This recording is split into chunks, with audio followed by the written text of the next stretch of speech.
தேடல் வாயிலாக உங்கள் அனைவரையும் சந்திப்பதில் மிக்க மகிழ்ச்சி அடைகின்றேன். இன்று தேடிக் கொண்டு வந்த விடயம், நீங்கள் ப்ரோ இல்லைனாலும் அசத்தலாம், எதையும் சிறப்பாக செய்யும் கலை. நம்மளை சுற்றி சில பேரை பார்த்துருப்போம். அவங்க எந்த வேலை செய்தாலும் சரி, சமைக்கிறதா இருக்கட்டும், பாத்திரம் கழுவுறதாக இருக்கட்டும், இல்லை ஒரு ரிப்போர்ட் ரெடி பண்ணுறதாக இருக்கட்டும், அதை ரொம்ப பெர்ஃபெக்டாக அருமையாக செய்வாங்க. அவங்கெல்லாம் ப்ரோ போலன்னு நினைப்போம். ஆனால் நிஜம் என்னென்னா, நீங்கள் ஒரு விஷயத்தில் பெரிய எக்ஸ்பர்ட்டாக இல்லைனாலும் அந்த வேலையை சிறப்பாக செய்ய முடியும். இது ஒரு கலை மாதிரி தான். அதை எப்படி கற்றுக்கலாம்னு பார்க்கலாம் வாங்க. நீங்கள் செய்கிற வேலையில் அக்கறையாக இருங்க.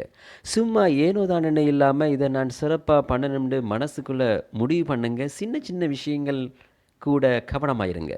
மற்றவங்க கவனிக்காத டீட்டெயில்ஸை நீங்கள் கவனம் செலுத்துங்க. ஒரு வேலையை நீங்கள் எவ்வளவு அக்கறையோடு செய்கிறீங்களோ அவ்வளவு நல்லா வரும். கற்றுக்கிட்டே இருங்க. ஒரே மாதிரி செஞ்சுட்டு இருக்காமல் இதை இன்னும் நல்லா எப்படி செய்கிறதுன்னு யோசிங்க. புது வழிகளை தேடுங்க. அனுபவத்தில் இருந்து கற்றுக்கோங்க. ஒவ்வொரு தடவையும் செய்யும்போது போன தடவையை விட இந்த தடவை ஒரு சின்ன முன்னேற்றம் இருக்கிற மாதிரி பார்த்துக்கோங்க. ஆர்வத்தோடு செய்யுங்க. எந்த வேலையையும் ஒரு சுமையாக நினைக்காம அதை பிடிச்சி ரசித்து செய்ய ஆரம்பிங்க. உங்களுக்கு அந்த வேலையில் ஆர்வம் இருந்தால் நீங்கள் தானே இன்னும் மெனக்கெடுவீங்க.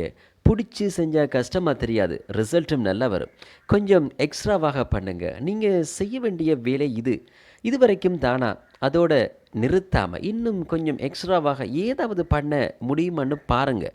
இந்த சின்ன எக்ஸ்ட்ரா தான் மற்றவங்களோட வேலையிலிருந்து உங்களை வேலையை தனிச்சு காட்டும். அவசரமாக முடிக்கணும்னு மட்டும் நினைக்காதுங்க. எவ்வளவு நேரமானாலும் பரவாயில்லை, அதை நல்லா செய்யணும்னு நினைச்சு கொள்ளுங்க. குவாலிட்டிக்கு முக்கியத்துவம் கொடுங்க. பொறுமையாக கவனமாக செஞ்சால் வேலை நீட்டாக வரும். மீண்டும் ஒரு தேடல் வாயிலாக உங்களை சந்திக்கின்றேன். நன்றி.